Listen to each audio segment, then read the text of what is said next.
Please think of your muscles as your heart, mind. Treat your muscles like you would treat a person's heart. Okay, thank you all so much for gathering here today despite your busy schedules. Today is a bit of a special edition, so we're throwing in some extras like this. Seriously, thank you for joining us at this hour. We're going to have a drink, relax, and just answer a bunch of your questions today. That's how we're going to do it. Yes. And actually, I am currently learning from Akaza-san myself. Thank you, Yoki-san. Hey, Yoki-san. Yes, please bring the drinks for the toast. Ah, thank you. Since I'm learning from his extensive experience, we are going to share some truly valuable and insightful information and knowledge with you right now, at this very moment, holding absolutely nothing back whatsoever. This is going to be a truly incredibly useful and insightful talk, honestly. This valuable content is absolutely worth paying for. So please make sure to stay tuned and engaged. We actually received so many questions today that there's a good chance we can't answer them all.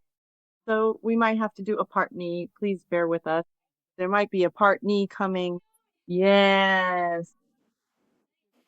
I really think this is going to be a great session. We want to keep it laid back, so let's do this together. So everyone, please grab your drinks so we can do a toast.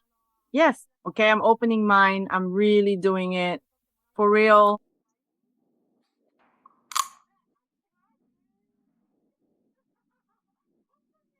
I spilled so much. Oolong tea or whatever you have is fine. I'm slurring already. Cheers, cheers. Oh my goodness. Aya-Eri's incredibly hilarious and exciting live stream event is about to begin very soon. It's starting! Yay! Yay! If you can turn your camera on, please do. It makes it way easier for us to talk to you. That's so true. Exactly. Some of you might be in off mode and can't. That's fine. Yes, cheers. Cheers. Maki-chan, keep drinking. Drink, drink. How many? She's on her San RD. Oh, really? It's her San RD. She's going for it. Nice. Ah, and cheers to those just joining. Turn your cameras on if you can. Cheers! Yeah.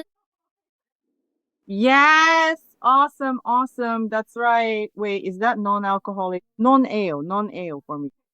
Or else my brain stops working.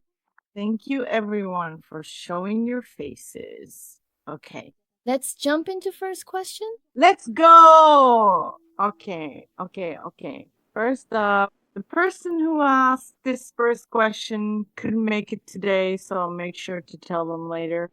The question is it better to do stretching and flexibility exercises every day? Also, should I do lymphatic massage and foam rolling too?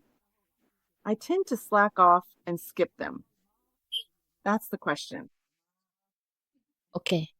The conclusion here depends entirely on your state of being or the quality of your touch, how you are massaging your body. If doing it often contributes to changing your body through volume and repetition, then yes, do it every day.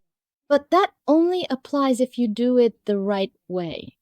If you do it the wrong way in a way that creates tension and you do that every day, your body will evolve to become more tense. Repetition does change the body, but there's a condition.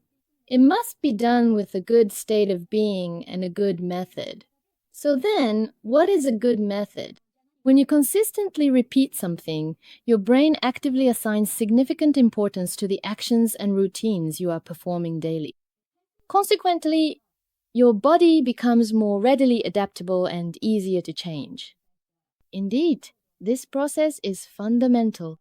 However, change can go in a good direction or a bad one. If you repeat something a lot, it can also shift you in a bad direction. So it really comes down to what state your body is in while you stretch.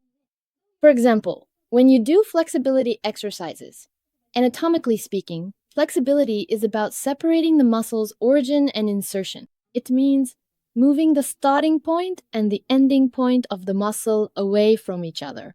But a muscle's function is to either shorten, contract, or return to its original position. That's all muscles do. Contract or return. Flexibility is actively attempting to stretch and separate that anatomical origin and insertion points further apart, beyond its typical resting state than the muscle's normal resting length. When doing this, if you don't use the slow and steady rule, but instead use momentum, forcing it like, heave ho, why are you so stiff? Stretch, damn you! If you do it with that kind of mindset and method, muscles are made of myosin and actin fibers that slide to lengthen and shorten, which allows flexibility to happen. But if you aggressively force it, thinking, why am I so stiff, you jerk? You need to realize that while muscles are motor organs, they are also sensory organs. You should think of muscles as emotions. Imagine if you had a boss who told you every day, why can't you stretch? Why can't you do your job? Why are you always like this? You'd hate it, right? Muscles are the same. They are sensory nerves.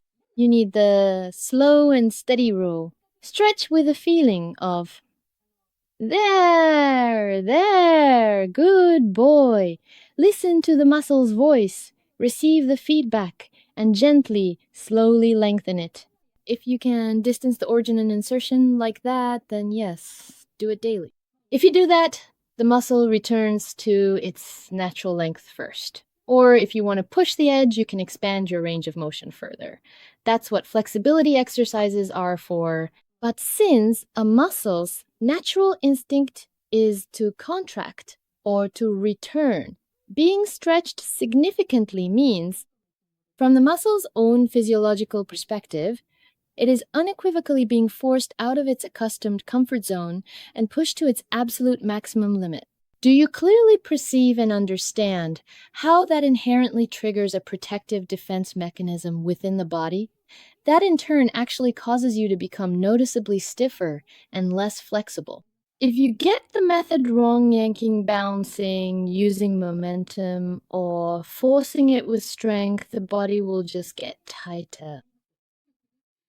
But if you use the slow and steady rule to separate the origin, rub it gently like there, and then slowly move, sync it with your exhale, be kind to your muscles. If you stretch while empathizing with them, you'll get the natural length plus an appropriate increase in range of motion. Yeah, don't startle your muscles when you do flexibility exercises. Otherwise, you'll get pushback. You lose the trust relationship with your own muscles. If you force it, they fight back, stiffen up, and lose the motivation to work. So please think of your muscles as your heart, mind. Treat your muscles like you would treat a person's heart. Adopt the perspective of, how can I get along with my muscles? Yeah. Lymphatic massage is the same. Yeah. Flow! Why won't you flow? Why am I swelling? That kind of attitude is no good. The body is governed by nerves, so it reacts to the feelings and commands you send it.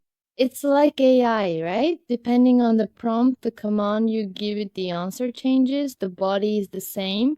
The reaction depends on how you issue the command. Yeah.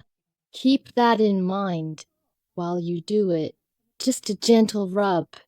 Eri-chan, are you teaching this? The champ part comes next. Yeah.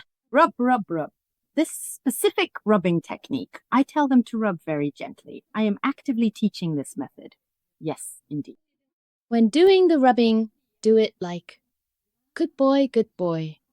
Ah, like Matsuguro-san. Like Matsuguro-san making friends with animals. You have to become friends with your muscles. If you go good boy, you can bond with your muscles. So please use those positive words while you do the gentle rubbing.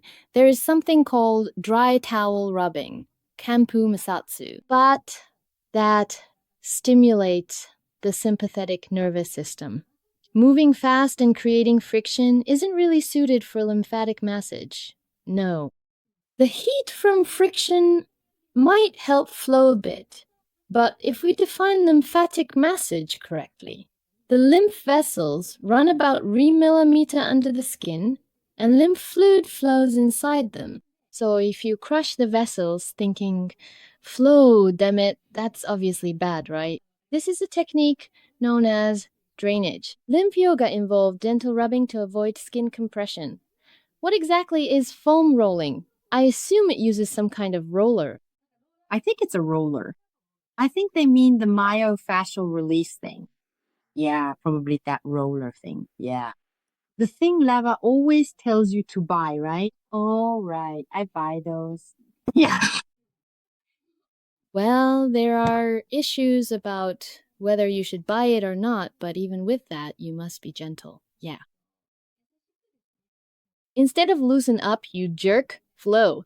Do it with the feeling of becoming friends with your muscles. When rubbing, think, there, good boy. Refer to Matsuguro-sen. There's actually a hand technique called kodo, reciprocal motion. You rub like this. It makes the hand softer. The wrist and fingertips work in a mutual way. When one goes up, the other goes down. This is reciprocal motion.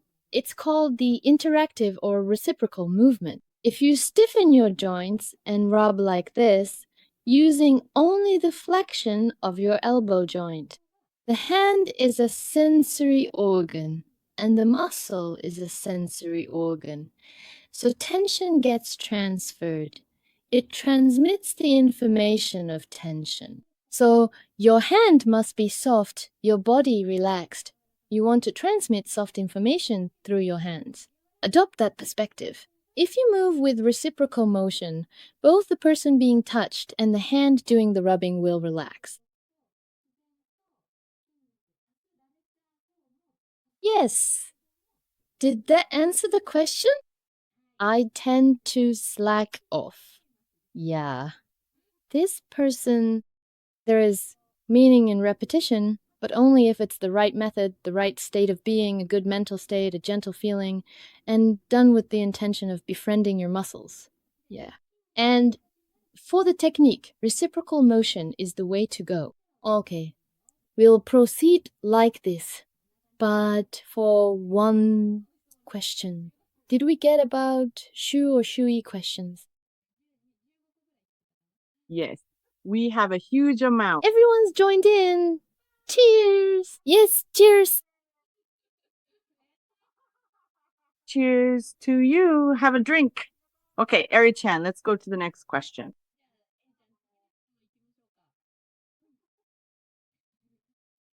But really, I want you all to get along and have a relationship with your muscles. Muscles are motor organs, but they are also sensory. Being sensory means they are the heart, mind. Think muscle equals heart.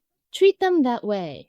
Soften your muscles like you would a heart. Drop comments in the chat. Moving to the next question.